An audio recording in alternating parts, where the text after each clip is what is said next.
It's not forever, you see. When you surrender this I, meaning surrendering your thoughts about attachments and associations to your conditioned idea of being something that you're not wholefully. Part of you is the human body, part of you is the ego. But if you surrender the whole ego, it will come back and bow and say, oh, I'm sorry, I mucked you up, I messed you around. I didn't realize how much wisdom I was serving, this I was serving. I thought you were weak. I thought you were insignificant. But the ego itself is looking at a mirror reflection of itself. Like this speaker is looking at the laptop now. There's only two people here, but there's only one. There's only one original one. The one in the device is not the real I. It's a subsequent I. It's a secondary I. I surrender. No. Why would this I surrender? The ego I is always wanting to surrender because it knows it's just a temporary thing. It's not wanting to surrender, it's always aware that it can be cut at any point now. I can be cut. This I can be cut at any point now. So what you do is you say, yes, you're cut. I surrender you. I give you up. Surrendering is the most brave and advantageous thing, but you're not surrendering on your body. You're not giving up on this life and the action on the experiences. You're not giving up on your truth, on your soul or your spirit. No, you're giving up on that what is not adequate. That what is holding you back into a suffering and depressive state. This I is thought.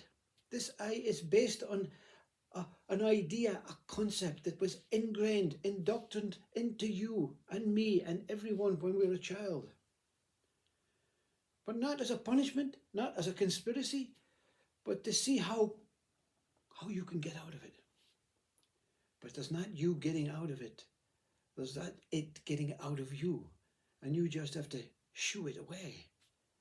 You don't, this I lives up here. This I, this fake, temporary rogue I lives up here. Don't chop your head off.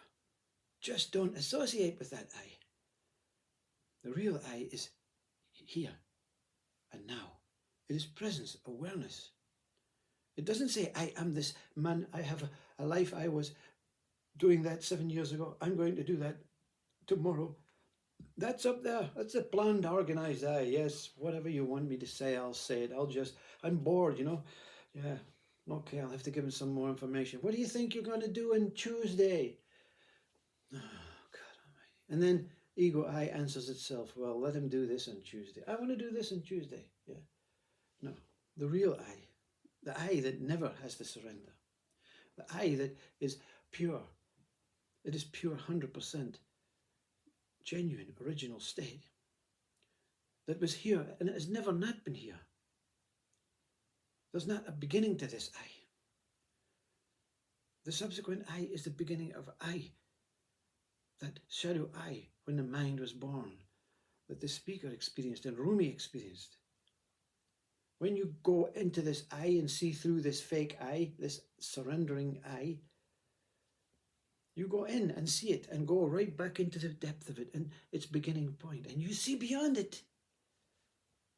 The I was looking from the inside.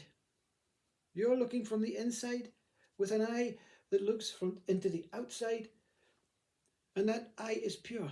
But when that eye has information, knowledge, ideas, concepts, identities, words, associations, attachments, beliefs, hopes, fears, division, opposite states, it's not the real I, it's just an idea.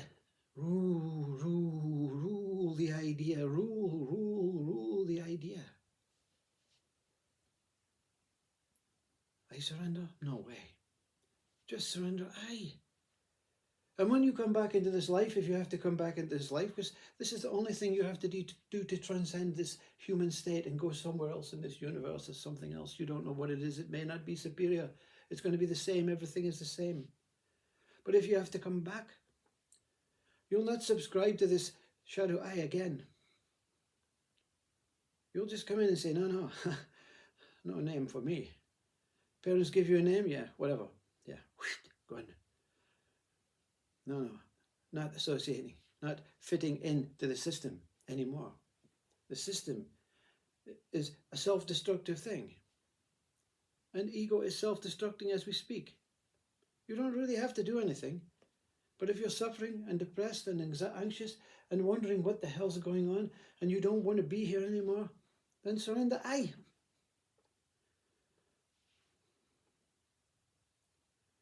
The speaker is not, even through the experience, it's not able to offer like Papaji, very nice, pure, wonderful, Papaji. He tells you as it is. There is an I that cannot be removed, that cannot be detained, bound. But there's an I that is bounding itself until it suffocates and strangles itself. But your body is never, ever part of that secondary I.